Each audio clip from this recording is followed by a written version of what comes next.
Good evening, students. Today we will continue with the same chapter. Now we will start the topic types of chart. Excel provides different kinds of chart from pie chart to bar chart and many more. Let us study about them one by one. First is column chart. This chart displays the data in the form of vertical bars like this, which changes over a period of time and compares various items. In a column chart, categories are typically organized along with the horizontal axis and values along with the vertical axis. Second is bar chart.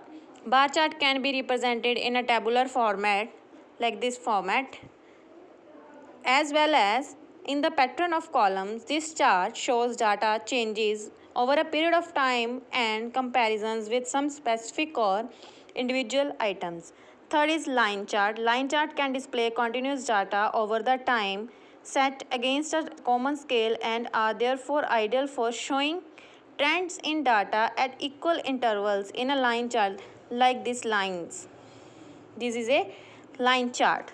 Now area chart. It displays the magnitude of changes over time. It also shows the relationship of parts to a whole by displaying the sum of a plotted value. Pie chart.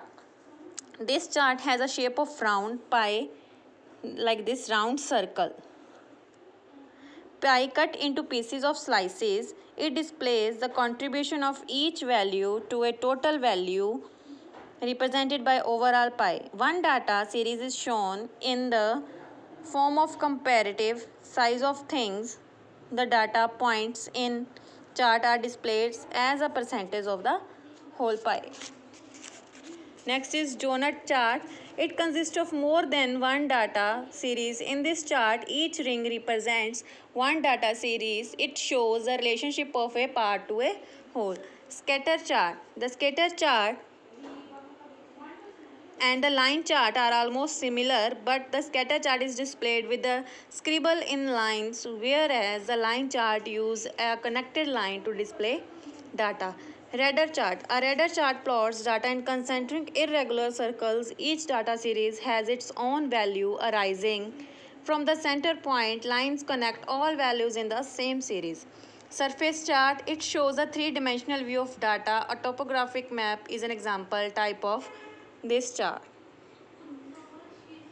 Stock chart. It is ideal for tracking the stock market activity. Project chart of the student marks like this. We will represent these data in a different ways. Now how to create a chart.